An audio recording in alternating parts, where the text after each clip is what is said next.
Hi, bien le bonjour à tous, on se retrouve aujourd'hui dans une nouvelle vidéo un petit peu particulière. Pourquoi? Parce que aujourd'hui je vous emmène avec moi parce que je vais faire mon tout premier tatouage. Donc on va bien voir comment ça va se passer, mais je tenais à vous emmener avec moi aujourd'hui pour vous faire part de mon ressenti et un petit peu de toutes les appréhensions qu'on peut avoir par rapport à ça. Donc déjà vous étonnez pas de ma tête et de ma voix au matin, c'est tout à fait normal, il est actuellement 7h05 du matin, je me suis levée il y a 15 minutes. Chez moi, il y a toujours un temps d'adaptation le matin. donc c'est normal. Là, je me fais tatouer à 8h30. J'étais quand même assez déter, effectivement. Elle ne pouvait pas me prendre avant, donc on essaye de l'arranger au maximum. Donc actuellement, ça va. Je ne stresse pas. J'ai pas peur de la douleur. Ça n'a jamais été quelque chose, en tout cas, qui me freinait par rapport au tatouage. Moi, ce qui me freinait plutôt, c'était le fait d'avoir sur le corps quelque chose de définitif. Sauf que je me suis aperçue qu'on avait tous des cicatrices qu'on n'avait pas forcément choisi d'avoir sur le corps. Donc quitte à en avoir, autant en avoir une que j'ai décidé d'avoir et dont je suis fière. Donc c'est pour ça qu'aujourd'hui j'ai décidé de me faire tatouer. Donc voilà, pour ce qui est de la douleur, en tout cas, pour le moment, ça ne me fait pas peur. J'estime que la douleur de chacun lui est propre, donc on peut pas mesurer la douleur d'un être humain vu qu'on a tous un ressenti différent par rapport à la douleur en question. Donc voilà, et je pars aussi du principe que si je pars en me disant que je vais en chier ma race, je vais en chier ma race. Donc là, c'est pas du tout dans l'optique dans laquelle je suis partie. Je me suis dit que tout allait bien se passer, que ça allait pas être insurmontable. J'ai déjà connu des douleurs en plus là où je vais me faire tatouer. Donc je vais me faire tatouer à la cheville droite côté extérieur. Un endroit que mon corps connaît bien étant donné que je me suis fait une entorse à cet endroit-là. Voilà, surtout que la mienne c'était une entorse grave avec déchirure des ligaments. Donc vous inquiétez pas, j'ai bien fait le truc. Donc en termes de douleur, je pense que ça devrait être largement surmontable. En tous les cas, voilà comment va s'articuler la vidéo. Donc déjà, je vais vous emmener avec moi pour pouvoir filmer le tatouage en cours. Et puis après, je vous emmènerai dans mon salon pour débriefer un petit peu de tout ça, vous parler de pourquoi j'ai voulu faire un tatouage, qu'est-ce qui m'a décidé à faire ce tatouage, les douleurs occasionnées, n'est-ce pas? Parce que là, je l'aurais vécu, donc je pourrais vous dire effectivement si ça fait mal ou pas. Le prix du tatouage, enfin bon, toutes les questions qu'on peut se poser par rapport à ça, vous serez avec moi et je vais essayer d'y répondre un maximum, voilà. Donc là ce matin, je vous emmène avec moi pour parler de tout ça et que vous voyez en direct le tatouage se faire. Donc je vous montre là le dessin qu'il va y avoir sur mon pied que moi j'ai fait. Je vais évidemment me faire tatouer un dessin que j'ai fait, sinon ce serait pas rigolo. Donc voici une petite fée qui va atterrir donc sur ma cheville. C'est-à-dire qu'elle a repris mes traits, mais par contre elle y a mis sa patte. C'était important pour moi que le tatoueur mette sa patte sur mon dessin. Donc voilà, ça va donner quelque chose comme ça. Donc vous avez un aperçu et vous verrez ce que ça va rendre après sur mon pied. Allez, je vais finir de déjeuner moi et puis on va se mettre en route parce que le tatoueur il a 1 heure d'ici. Allez, c'est parti.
Hey, on se retrouve un petit peu après, comme vous avez pu le voir, là il est pratiquement 17h, donc le tatouage a bien eu le temps de se faire. En tout ça aura duré seulement 2h30. À mon grand étonnement, on pensait que ça allait durer plus longtemps d'ailleurs. On pensait qu'il y en avait au moins pour 3h et finalement non, 2h30 c'était plié. Voilà pour ce qui est de la partie temps.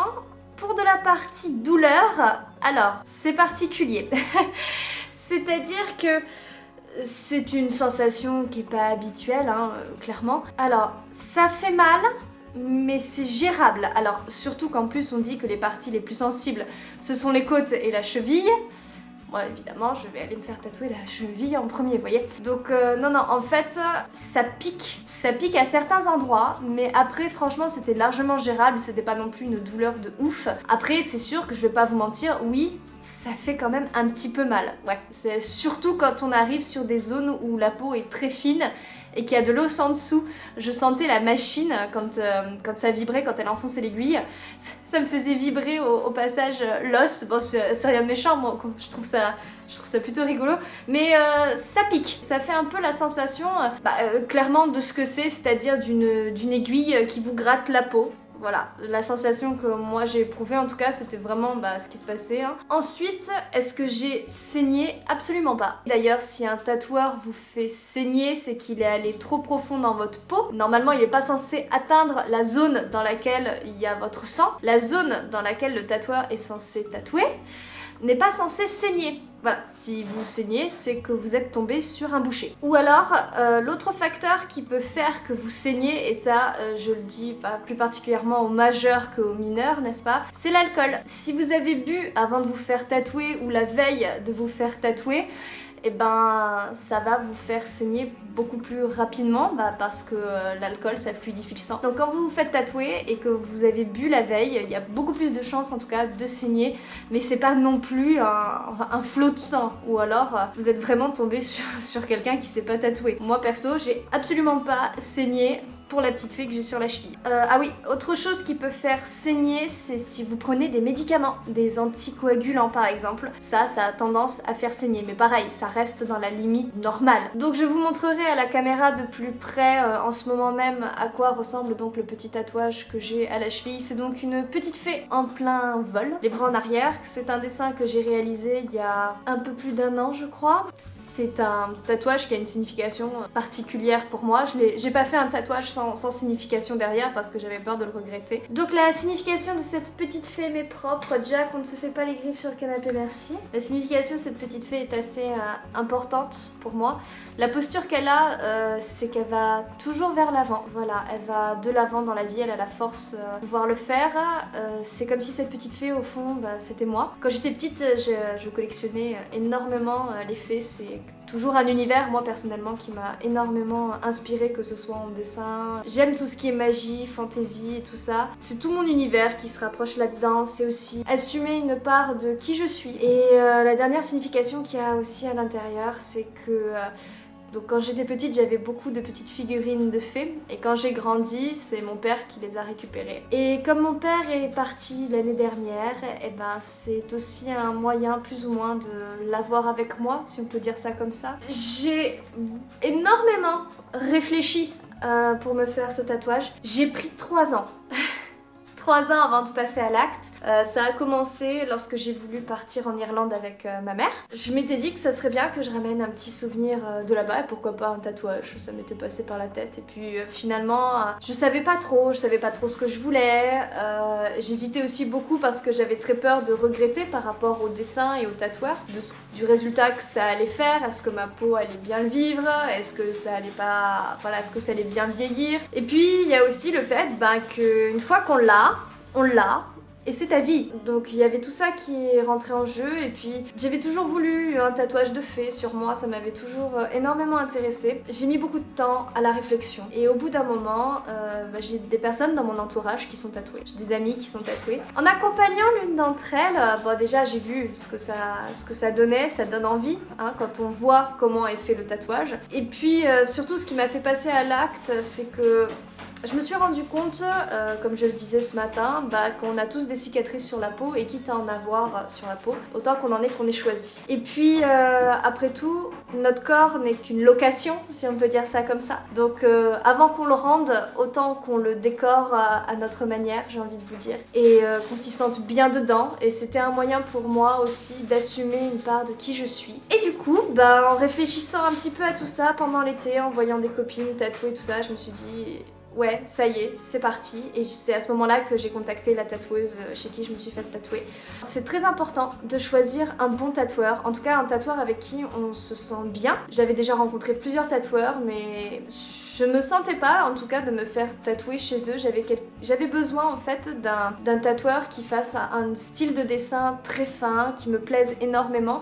Et de ce que j'en avais vu pour le moment, ça ne me convenait pas à 100%. Et quand j'ai découvert, du coup, la page de ma tatoueuse qui est donc Heavenly Spirit, je vous mettrai sa page Facebook en barre d'infos si ça vous intéresse d'aller checker un petit peu son compte, elle fait des trucs super. Donc quand j'ai consulté sa page Facebook et que j'ai vu ce qu'elle faisait, le style de dessin, le style de tatouage m'a énormément intéressée. Ça s'appelle du dot work, c'est vraiment du tatouage à base de tout petits points en fait. Sur quasiment tout mon tatouage, il n'y a pas de traits noirs. Les seuls traits qu'il y a, ça va être pour les cheveux, sinon majoritairement elle a fait donc ce qu'on appelle du dot work, plein de petits points absolument partout. Et je trouvais ça très fin, très féminin et je voulais pas quelque chose de massif, surtout à ma cheville. Donc c'est aussi ça qui m'a décidé quand j'ai vu le travail de ma tatoueuse, je me suis dit allez, on passe à l'action. Ensuite, pourquoi la cheville? Parce que c'est un endroit, en plus à l'extérieur, c'est pas un endroit qu'on voit forcément. C'est compliqué de regarder sa cheville et de voir ce qu'il y a dessus. Je le constate maintenant que c'est pas forcément évident de voir ce qu'il y a dessus. Je voulais un endroit facile à cacher parce que malgré tout, aujourd'hui les tatouages, dans le monde du professionnel, lorsqu'on en a sur les bras, certains endroits, ça peut être contraignant. Et puis même pour moi, déjà pour un premier, je voulais pas l'avoir en permanence sous les yeux. Pouvoir le regarder et être contente, mais pas l'avoir tout le temps. Donc je voulais pas l'avoir sur les bras par exemple, ou sur les cuisses. Voilà, je voulais que ça reste quelque chose qui à mes yeux reste discret. Et puis la cheville est venue pour moi, ça a été un peu une évidence à partir du moment où je me suis fait une entorse dessus. J'avais envie de réparer en quelque sorte ce qui s'était passé et poser un dessin dessus, ça avait une symbolique assez forte pour moi. Et alors sachez que c'est important d'être sûr de vouloir se faire tatouer. C'est quelque chose de définitif, je le rappelle, et c'est pas une décision qu'on prend à la légère. Une fois que ça y est, on ne peut plus s'en débarrasser. Ou alors au laser, et là, je peux vous dire que votre peau, elle va pas être contente. Une fois que vous êtes sûr, là, et que vous savez que c'est en accord avec vous-même, il n'y a plus qu'à y aller. À mes yeux, c'était le moment. Il y en a qui disent que c'est bien d'y aller sur un coup de tête, parce que ce sera leur moyen de passer à l'acte. Quand même, sachez réfléchir un petit peu à l'avance. C'est pas une petite décision d'avoir un tatouage sur sa peau. C'est pas comme un piercing, on peut pas l'enlever et ensuite s'en débarrasser, c'est pas la même chose. Ensuite, est-ce que je vais en faire d'autres? Alors, plusieurs, je ne sais pas. En tout cas, c'est certain qu'il y en aura au moins un deuxième, qui va arriver d'ailleurs dans très peu de temps, qui est aussi un dessin que j'ai dessiné. L'avantage de savoir un minimum dessiner, c'est qu'au moins on peut mettre ses idées sur papier comme on le souhaite, et pour avoir un tatouage, moi je trouve que c'est en tout cas beaucoup plus simple comme ça. Il va y avoir donc bel et bien un deuxième tatouage qui est prévu, d'ailleurs assez rapidement, dans moins d'un mois. Donc à ce propos, si vous avez des questions sur le tatouage, auxquelles je n'ai pas répondu dans cette vidéo, je vous propose de me les poster en commentaire de cette vidéo là, comme ça je ferai une seconde vidéo sur le tatouage une fois que j'aurai le deuxième. Peut-être pas vous filmer vu qu'en plus ça va être dans le dos, ça va être un petit peu compliqué que je vous filme mon dos en train de se faire tatouer. Si ça vous intéresse en tout cas et que vous avez des questions à propos du tatouage, etc., moi je vous conseille vraiment de me poser toutes vos questions en commentaire et j'y répondrai la prochaine fois en vidéo, ça y a pas de souci. On m'a posé une question qui m'a assez surprise. Est-ce que le tatouage provoque le cancer de la peau? Alors, à moins que vous tombiez sur un boucher, je ne pense pas. Il faut vraiment tomber déjà sur quelqu'un qui vous charcute. Ensuite, si vous tombez sur un tatoueur qui ne change pas ses aiguilles ou qui ne les désinfecte pas ou qui ne vous désinfecte pas, ça peut effectivement déclencher des infections. Si l'encre est de très mauvaise qualité et qu'elle est énormément chimiques. Je vous avoue que oui, ça va pas faire du bien à votre peau et que ça peut y contribuer. Donc ce qui va majoritairement déclencher des problèmes de peau suite à un tatouage, bah c'est l'encre et la manière dont le tatouage a été fait. Donc c'est pour ça, réfléchissez bien avant de vous faire tatouer, regardez les tatoueurs, demandez les expériences de personnes qui se sont déjà fait tatouer et vous verrez. Après, est-ce que c'est possible de se faire tatouer si on a des antécédents médicaux? Ça, je vous avoue que je n'en sais rien. Et ensuite, y a-t-il des peaux sur lesquelles c'est pas possible de se faire tatouer? Alors il y a des peaux qui sont plus réticentes que d'autres, qui ont beaucoup plus de mal à absorber l'encre, et aussi il y a l'endroit évidemment où vous le faites, où le tatouage ne va pas tenir. Par exemple, entre les doigts, c'est très courant que les tatouages ne tiennent pas sur cette partie-là. C'est tout à fait normal parce que bah, ça frotte, donc bah, l'encre malgré tout s'enlève vu qu'il y a frottement. Après, peut-être qu'il y a des peaux plus sensibles que d'autres. Si vous avez des maladies de peau, c'est peut-être pas recommandé. Renseignez-vous bien. Et moi, je vais tâcher d'en savoir plus parce que peut-être effectivement qu'en fonction de la sensibilité de votre peau et si vous avez des maladies de peau, c'est peut-être pas possible. Ah, ma poupée, t'en penses quoi toi? On t'en pense que ronron. Donc voilà, cette petite vidéo sur le tatouage est donc terminée pour aujourd'hui. Comme je vous ai dit, si vous avez des questions, n'hésitez pas à me les poster en commentaire. J'espère que ma vidéo vous aura été utile si vous avez regardé parce que vous voulez vous faire tatouer pour la première fois. Moi, ça a été ma première fois et franchement, ça s'est très bien passé. Mes conseils, c'est réfléchissez bien avant de vous faire tatouer de qu'est-ce que vous voulez, chez qui vous voulez le faire et est-ce que vous êtes sûr de vouloir le faire et à quel endroit aussi vous voulez le faire. Et ensuite, bah, une fois que vous avez résolu tous ces points-là, rien ne vous empêche de passer à l'action. Voilà. N'hésitez pas à vous abonner à ma chaîne, évidemment, et à me suivre sur Instagram, ça me ferait vraiment très plaisir. N'hésitez pas à mettre un petit pouce en l'air à cette vidéo, bien évidemment, si elle vous a plu. Et en attendant, moi je vous dis à très vite dans une prochaine vidéo. Ciao et portez-vous bien.